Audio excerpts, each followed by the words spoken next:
Hello everyone, this is Pushpak Garg and I welcome you all to Decode Commerce.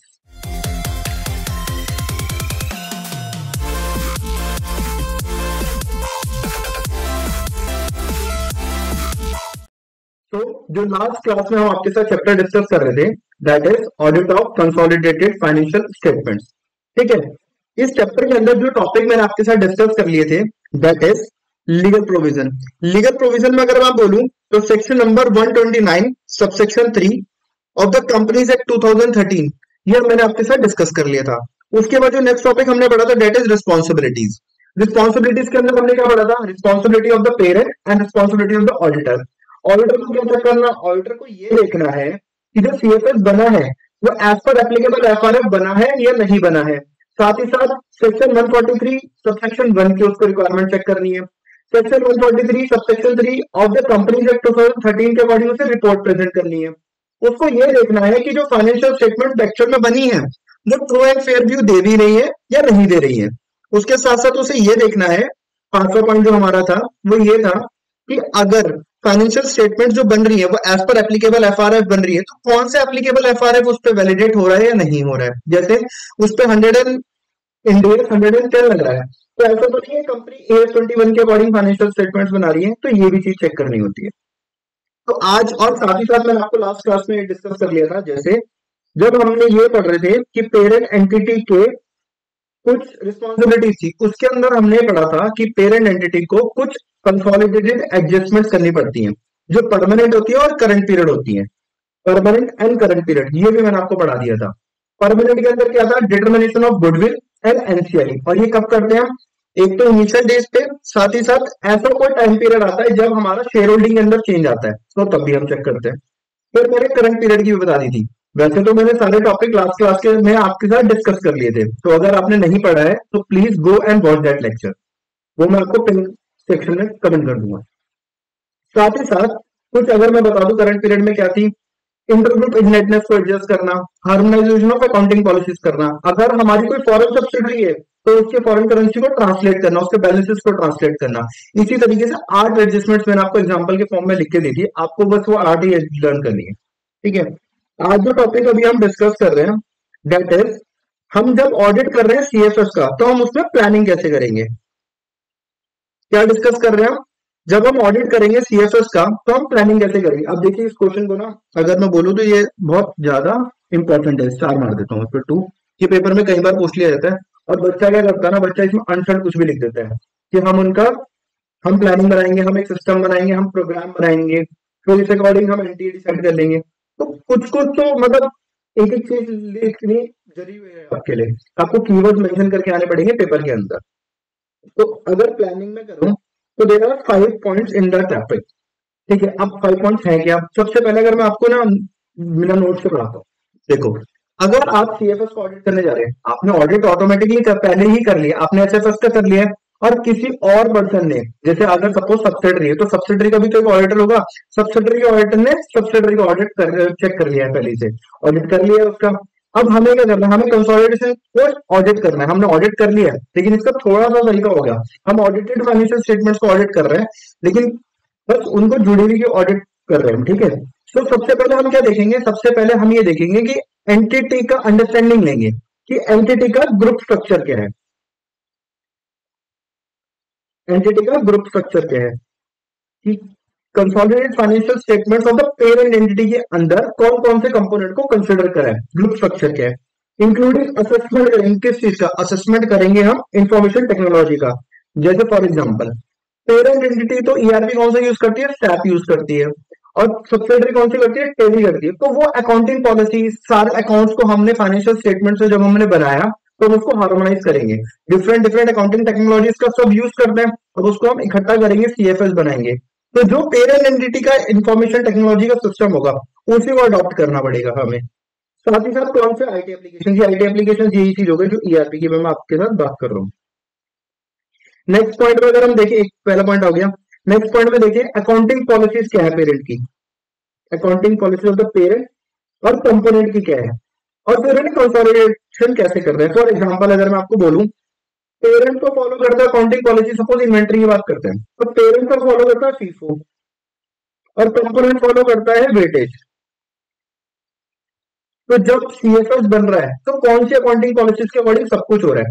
तो जब हम subsidiary की भी इन्वेंट्री जो वेटेज हो रही थी उसे सीफओ में कन्वर्ट करेंगे, उसे सीफओ के अकॉर्डिंग मेजर करेंगे ना, तब जाके वो सीएफएस का पार्ट बनेगी। इसी को कहते हैं harmonisation of the accounting policies. तो उसके लिए हमें सबसे पहले क्या जानना पड़ेगा, हमें यह जानना पड़ेगा कि पेरेंट की अकाउंटिंग पॉलिसीज क्या है और कंपोनेंट की अकाउंटिंग पॉलिसीज क्या है और कैसे वो कंसोलिडेट हो रही है। नेक्स्ट पॉइंट में हमें क्या जानना पड़ेगा, नेक्स्ट पॉइंट में अब हमने ये दोनों चीज कर लिया, हमने क्या कर लिया, group structure along with its accounting technology and application. Second, accounting policies of the parent and subsidiary and उनका कंसोलिडेशन। अब हमने सब कुछ कर लिया, अब हम डिसाइड करेंगे अपने anti nature, timing and extent of audit procedure. ठीक है, और बेस्ड ऑन क्या, किस बेसिस पे बनेगा, वो बेसिस बनेगा risk of material miss statement. Risk of material miss statement जो कंसोलिडेशन प्रोसेस के अंदर है, जहां जो कंसोलिडेशन प्रोसेस के अंदर आरएमएम मिलेगा, risk of material miss statement बनेगा, उसको कंसीडर करके और ऊपर के दो पॉइंट को कंसीडर करके मैं क्या डिसाइड करूंगा, nature, timing and extent of मेरा ऑडिट प्रोसीजर।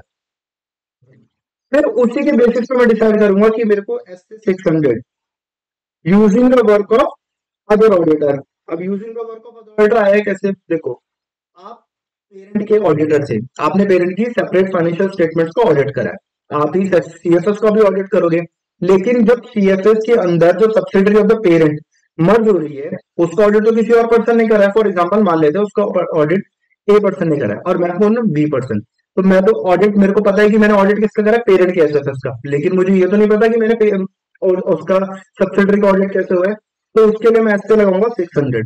ठीक है, बीइंग एन ऑडिटर वो भी चार्टर्ड अकाउंटेंट होगा और मैं उसकी बातों पर रिलाई करूंगा, लेकिन किस, मेरे को एसए 600 का कंप्लायंस करना पड़ेगा साथ साथ। तो मैं ये भी कंसिडर कर लूंगा कि अगर सब्सिडरी का कोई और ऑडिटर है, चार्टर्ड अकाउंटेंट है, वो ऑडिटेड है, तो मैं उसको 600 का कंप्लाई प्रॉपरली कर रहा हूँ या नहीं कर रहा हूँ, जो 600 ने मुझे रिक्वायरमेंट्स दी है। उसके बाद कोऑर्डिनेटिंग द वर्क। अब मैंने सब कुछ असरटेन कर लिया, अब मैं कोऑर्डिनेशन बैठाऊंगा, सबसे बातचीत करूंगा और सबसे सबका, अब सपोज सब्सिडरी का auditor B person A person ने करा था, उसकी क्या क्वालिफिकेशन थी, उसकी रिपोर्ट क्या थी, उसे कहाँ पे रिस्क मिला, इन सब चीजों को मैं असरटेन करूंगा। ये कैसे पता चलेगा, उससे डिस्कस करना पड़ेगा, मैनेजमेंट से डिस्कस करना पड़ेगा कि उनका कंसोलिडेशन प्रोसेस क्या है। ठीक है, तो 5 पॉइंट का टॉपिक था। 5 पॉइंट प्लानिंग में क्या किया, सबसे पहले हम ग्रुप स्ट्रक्चर अंडरस्टैंड करेंगे, साथ ही साथ इंफॉर्मेशन टेक्नोलॉजी और एप्लीकेशन भी कर देंगे। वी पॉइंट में क्या करना था, कंपोनेंट का अकाउंटिंग पॉलिसी, पेरेंट का अकाउंटिंग पॉलिसी और कैसे वो कंसोलिडेट होगी, हमें ये अंडरस्टैंड करना पड़ा था। थर्ड पॉइंट क्या था, थर्ड पॉइंट में हमें ये अंडरस्टैंड करना था कि major timing extent of the audit procedure based on किसका, बेस्ड ऑन एक तो आरएमएम जो कंसोलिडेशन प्रोसेस के अंदर मिला है वो, प्लस जो ऊपर के दो पॉइंट थे।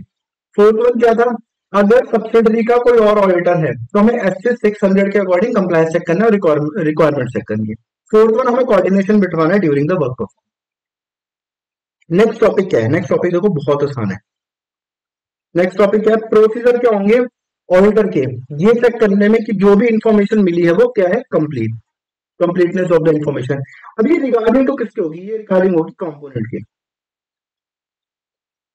कंपोनेंट्स के, एंटिटी के जितने भी कंपोनेंट्स होंगे। ऐसा तो नहीं है, सपोज एक एंटिटी है, एक पेरेंट एंटिटी, इसके ए बी सी तीन कंपोनेंट है, लेकिन जब ये सीएफएस बना रही है तो इसने खाली पीएबी का बनाया, तो सी तो छूट गया।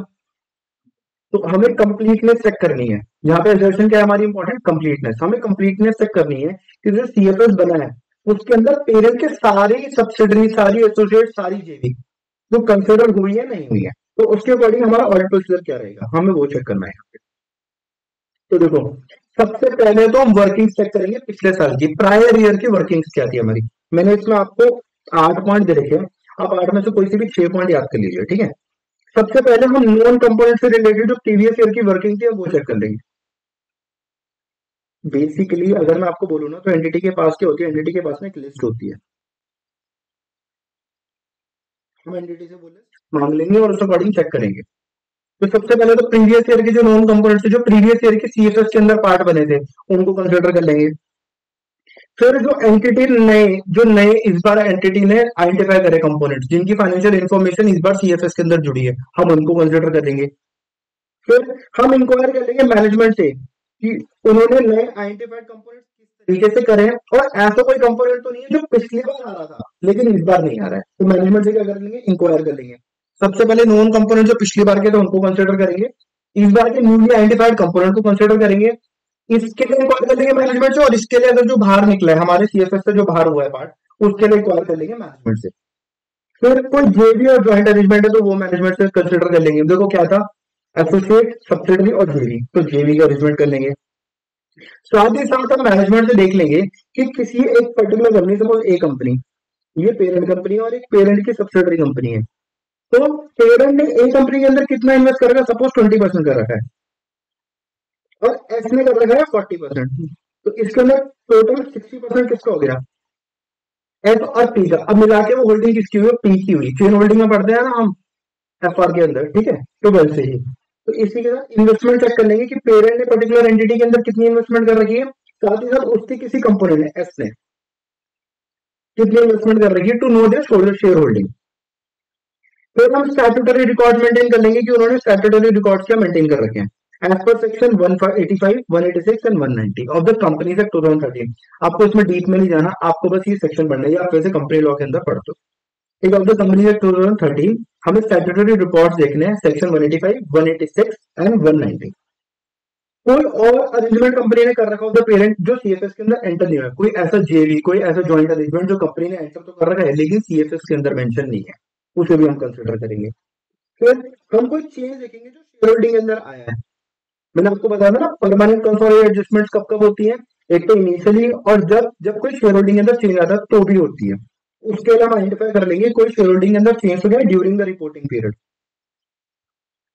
तो कंप्लीटली चेक करने के लिए सब 8 पॉइंट अगर मैं आपको बताऊं, सबसे पहले क्या था, जो प्रीवियस ईयर के कंपोनेंट था उसको देख लेंगे जो नॉन कंपोनेंट था, साथ ही साथ जो करंट पीरियड के अंदर आइडेंटिफाइड कंपोनेंट हुआ है हम उसे कंसिडर कर लेंगे।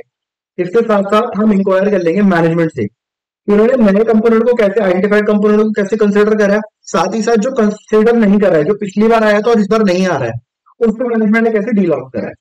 तो जेवी और ज्वाइंट अरेंजमेंट चेक कर लेंगे मैनेजमेंट के साथ ही साथ, कोई ऐसा अरेंजमेंट जो मैनेजमेंट के सीएफएस का पार्ट नहीं बना उसको भी कंसिडर कर लेंगे।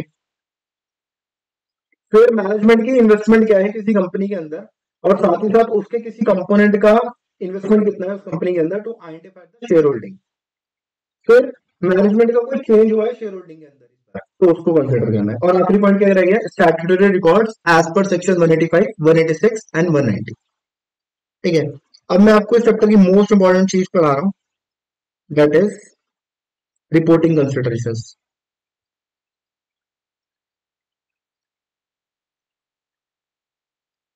रिपोर्टिंग कंसिडरेशंस, अगर रिपोर्टिंग कंसिडरेशन को मैं आपको सॉल्व एक पॉइंट पे बांट के दूं तो रिपोर्टिंग कंसिडरेशन आरसी कर देते हैं इसको। हमें इसके अंदर पढ़ने के लिए मिलेंगे 5 टॉपिक्स, 5 सिचुएशंस अलग अलग। 5 सिचुएशंस क्या हुई, इसमें मैं बोल रहा हूँ पेरेंट ऑडिटर को पीए एंड अदर ऑडिटर को ए, ठीक है, ये सेम है एक केस में, मतलब पेरेंट का भी ऑडिट मैंने करा और सब्सिडरी का ऑडिट भी मैंने करा। फिर पीए और ए क्या है, अलग अलग है, ठीक है। अब सब्सिडरी का ऑडिट तो हुआ है लेकिन जो गैप पेरेंट फॉलो करती है और जो गैप सब्सिडरी फॉलो करती है वो अलग अलग है। ऐसे ही जनरल एक्सेप्टेड ऑडिट स्टैंडर्ड्स जो पेरेंट फॉलो करती है और जो सब्सिडरी फॉलो करती है वो अलग अलग है। और एक केस ये हुआ कि सब्सिडरी का ऑडिट ही नहीं हुआ। तो हमारे पास 5 सिचुएशन क्या क्या बनी, 5 सिचुएशन हमारे पास ये बनी कि एक बार तो क्या हुआ, पेरेंट का ऑडिटर और सब्सिडरी का ऑडिटर सेम है, ठीक है। अगली सिचुएशन क्या बनी, पेरेंट का ऑडिटर और सब्सिडरी का ऑडिटर अलग अलग है। एक बार ये हुआ ऑडिटर सब्सिडरी का ऑडिट तो हुआ है लेकिन सब्सिडरी का ऑडिट जो हुआ है ना, जिस अकाउंटिंग प्रिंसिपल्स जो अकाउंट्स पे हुआ है, जो अकाउंटिंग स्टैंडर्ड्स फॉलो करे गए हैं, और जो पेरेंट के अकाउंटिंग स्टैंडर्ड्स है वो अलग अलग है।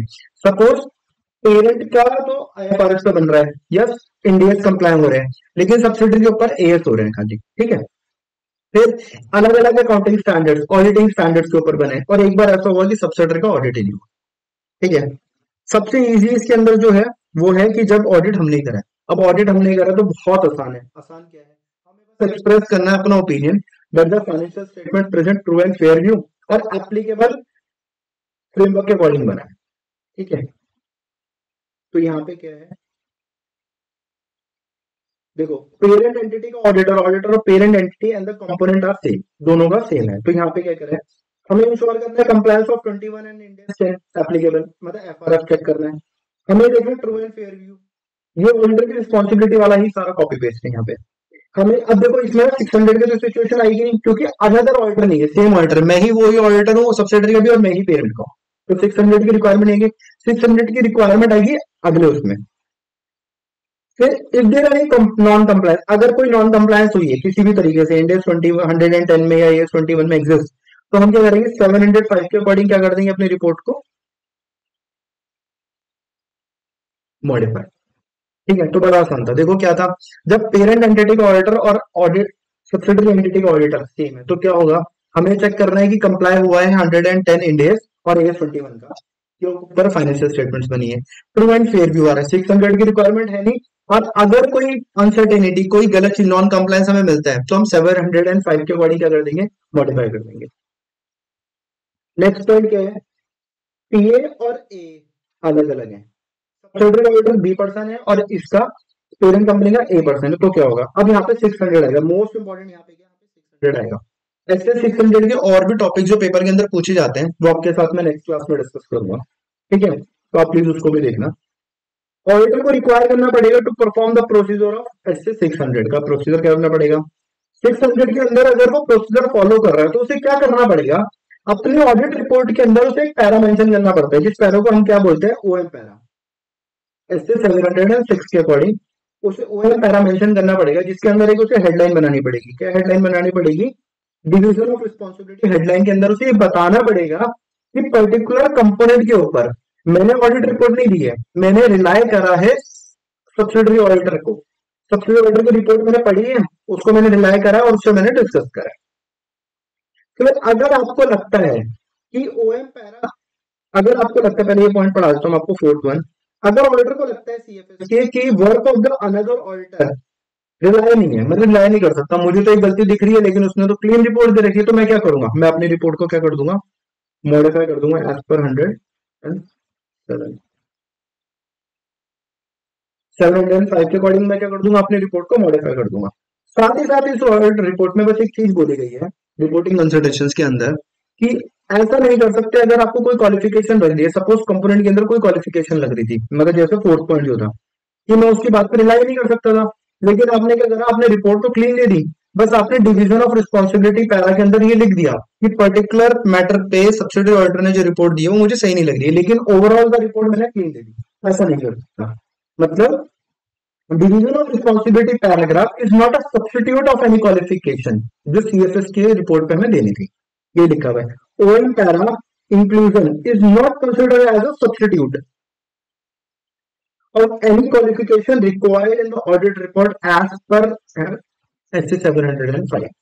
ठीक है, तो इसके अंदर हमने क्या पढ़ा, जब पीए और ए अलग अलग है तो क्या होता है, हमें 600 की रिक्वायरमेंट है, 600 क्या कहता है, जिस जिन चीजों पे आप ए का यूज करोगे बिना पीए, तो आपको division of responsibility para, OM para के अंदर देना पड़ेगा और उसमें बताना पड़ेगा, लेकिन ये सब्स्टिट्यूट नहीं है किसी क्वालिफिकेशन का। और जहां आप रिलाई ही नहीं कर सकते कंपोनेंट ऑडिटर की बात पे, तो आप 705 के अकॉर्डिंग क्या दे दोगे, क्वालिफिकेशन दे दोगे, मॉडिफाई कर दोगे अपनी रिपोर्ट को। अब नेक्स्ट पॉइंट हम पढ़ते हैं। नेक्स्ट पॉइंट क्या है, सिचुएशन 3 क्या है हमारे पास, financial statements of component are prepared on different FRF, मतलब उस पे लगा था एसए 21 और इस पे लग रहा है, उस पे लग रहा था एस 21 और हमारे पेरेंट एंटिटी पे लग रहा है इंडियस 110।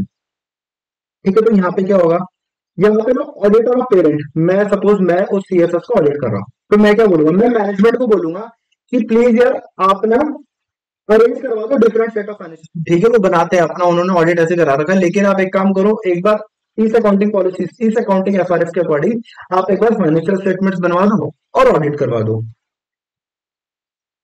पेरेंट एंटिटी को, पेरेंट एंटिटी के मैनेजमेंट को। अब आपकी तो सब्सिडरी आपकी बात तो मान लेगी, आप उनको बोल दो कि क्या बोलते हैं, आप हमारे ऊपर जो एप्लीकेबल एफआरएफ लग रहा है उसी अकॉर्डिंग फाइनेंशियल स्टेटमेंट्स बना के दे दो, बस हम उसको ऑडिट करवा दो और हम उसको सीएसएस में जोड़ने के लिए यूज करेंगे। ताकि दो सिचुएशन हो सकती है, दो सिचुएशन क्या होंगी,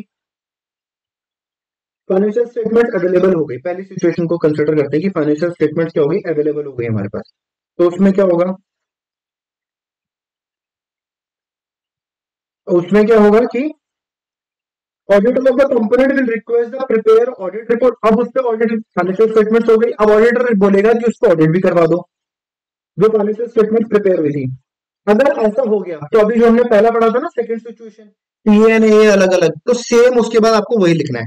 ऑडिटर पेरेंट ऑफ एंटिटी का ऑडिटर क्या करेगा, need to apply audit procedure as per S 600। ठीक है, ये हो गया। अब अगर क्या हुआ, अवेलेबल नहीं कराई, पेरेंट एंटिटी ने बोला, मैनेजमेंट ने बोला सब्सिडरी को अरे करवा दो, उन्होंने बोला यार टाइम ही नहीं हमारे पास, तो अब तो टाइम निकल गया, अब तो हम नहीं करा पाएंगे, तो क्या करेगा। अब मैनेजमेंट ऑफ पेरेंट एंटिटी क्या करेंगे, कुछ एडजस्टमेंट्स करनी पड़ेगी, मतलब जो जो डिफरेंस आएंगे एस से एएस 21 और 110 बनाने के लिए जो जो चीजें चेंज आएंगी, जो भी अकाउंटिंग पॉलिसी अडॉप्ट करनी होंगी, उसके अकॉर्डिंग फाइनेंशियल स्टेटमेंट्स बना देंगे, एक गैप कन्वर्जन करेंगे। ठीक है, और ऑडिटर ऑफ पेरेंट एंटिटी क्या करेगा, फिर इस पे सेम प्रोसीजर अपना देगा। ठीक है, अब नेक्स्ट टॉपिक, ये क्वेश्चन कई बार पेपर के अंदर डिस्कस हो जाता है।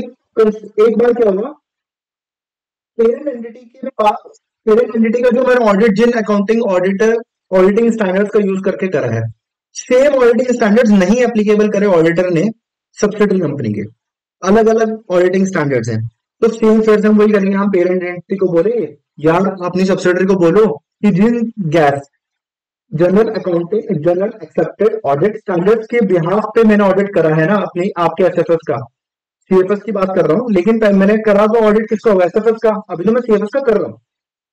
ठीक है, तो उसी को मैनेजमेंट बोलेगी सब्सिडरी कंपनी के कि यार आप भी उन्हीं पे करवा लो, तो दो सिचुएशन फिर से बनेगी, या तो हो जाएगा या तो नहीं हो जाएगा। अब यहाँ पे बहुत आसान है, अगर हो जाएगा तो सेम यही एप्लीकेबल हो जाएगा जो अभी हमने पिछले सिचुएशन में पढ़ा। अगर नहीं हुआ तो बस मैं मॉडिफाई कर सकता हूँ। देखो यहाँ पे मैनेजमेंट नहीं कर सकती, यहाँ पे ऑडिट तो ऑडिटर ही करेगा ना, एसएफएस मैनेजमेंट बना सकती है, फिर सब्सिडरी का हो चाहे पेरेंट का हो, लेकिन ऑडिट तो ऑडिटर ही करेगा ना, मैनेजमेंट तो कर नहीं सकती। अगर कर दिया उन्होंने, अगर ऑडिट ने जो ऑडिटिंग स्टैंडर्ड्स मैं बोल रहा हूँ काम करने के लिए जिन पे, अगर उसको उन्होंने करके दे दिया तो मैं सेम 600 लगा के काम कर लूंगा। अगर उन्होंने नहीं दिया तो मैं अपनी रिपोर्ट को क्या कर दूंगा, मॉडिफाई। ठीक है, अब लास्ट टॉपिक बहुत छोटा सा, ये क्या, कंपोनेंट का ऑडिट ही नहीं हुआ, सिचुएशन शिफ्ट किया वही, कंपोनेंट का ऑडिट ही नहीं हुआ, तो यहाँ पे सबसे इंपॉर्टेंट आता है मेरे लिए चेक करना एक most important point, that is materiality. यहाँ पे सबसे इंपॉर्टेंट क्या है मेरे लिए, मटीरियलिटी चेक करना, कि अगर वो कंपोनेंट मटीरियल हुआ और फिर भी उसको ऑडिट नहीं हुआ तो अपनी रिपोर्ट को क्या कर दूंगा, मॉडिट। तो सबसे पहले मैं इवेल्युएट कर लूंगा इफेक्ट कि उस पर्टिकुलर कंपोनेंट का मेरी ओवरऑल सीएफएस के ऊपर इफेक्ट क्या पड़ रहा है। असल में वो बहुत इमटीरियल है, इफेक्ट पड़ ही नहीं रहा है, तो मैं उसको इग्नोर कर सकता हूँ। इफेक्ट करूंगा उस financial information of unaudited component का अपनी सीएफएस की रिपोर्ट पे। सबसे पहले इवेल्युएट द फाइनेंशियल इफेक्ट, ठीक है, उस अनऑडिटेड कंपोनेंट का। फिर इवेल्युएट करूं, इवेल्युएशन कैसे करूंगा, क्वालिटेटिव भी कम और क्वांटिटेटिव, क्वालिटेटिव बेसिस पे भी और क्वांटिटेटिव बेसिस पे भी। अगर मुझे लगा कि इफ कंसीडर इनएप्रोप्रिएट, ऑडिट तो होना चाहिए, तो ऑडिट ही नहीं हुआ, तो मैं क्या कर दूंगा, अपनी रिपोर्ट को मॉडिफाई कर दूंगा ऑन द बेसिस, क्या बेसिस पे, कि मेरे को sufficient and appropriate audit evidence मिले ही नहीं, तो मैं क्या कर दूंगा, डिस्क्लेमर ऑफ ओपिनियन देता हूं मैं इस केस में। ठीक है, कंपोनेंट तो ऑडिट नहीं हुआ, उसके रिलेटेड फाइनेंशियल इंफॉर्मेशन मुझे नहीं मिली, मुझे sufficient and appropriate audit evidence नहीं मिले, इस बेसिस पे मैं अपनी ऑडिट रिपोर्ट को क्या कर दूंगा, मॉडिफाई कर दूंगा, या तो मैं क्वालिफाई कर दूंगा एज पर 705 या डिस्क्लेमर दे दूंगा, क्योंकि ये मेरे स्कोप पे क्या आ रही है, लिमिटेशन। आपको ये लिख के आना पड़ेगा, मेरे स्कोप पे क्या आ रही है, लिमिटेशन। तो इसके अंदर लास्ट पॉइंट पे एक बार मैं आपको फिर से बता दूंगा, अगर कंपोनेंट का ऑडिट ही नहीं हुआ और वो मेरे सीएफएस का पार्ट बन रहा है, सबसे पहले तो मैं इवेल्युएट करूंगा, इवेल्युएट कैसे, क्वालिटेटिव भी और क्वांटिटेटिव भी, ईच एस्पेक्ट को इवेल्युएट करूंगा कि उस फाइनेंशियल इंफॉर्मेशन का इम्पैक्ट क्या पड़ रहा है मेरे सीएफएस पे। अगर मुझे लगता है कि इनअप्रोप्रिएट है, पड़ रहा है, बहुत सिग्निफिकेंट इम्पैक्ट पड़ रहा है और फिर भी ऑडिट नहीं हुआ है, तो मैं क्या करूंगा, एज पर 705 मैं ये करूंगा कि मेरे को sufficient and appropriate audit evidence नहीं मिले, और on the basis of that, क्योंकि मेरे को लिमिटेशन आ रही है मेरे स्कोप के ऊपर, तो मैं क्वालिफाई डिस्क्लेमर दे दूंगा एज पर एसए 705। तो हमने 5 सिचुएशन इसके अंदर पढ़ ली है, मैं एक बार रिवीजन वाली क्लास में भी आपको ये सब चीजें दोबारा से पढ़ा दूंगा। ठीक है, till then goodbye and thank you for watching this lecture. और ये सारे डेटा नोट्स आपको मेरे टेलीग्राम चैनल पे मिल जाएंगे, जिसका डिस्क्रिप्शन बॉक्स में मैं लिंक शेयर कर दूंगा। Okay, thank you everyone.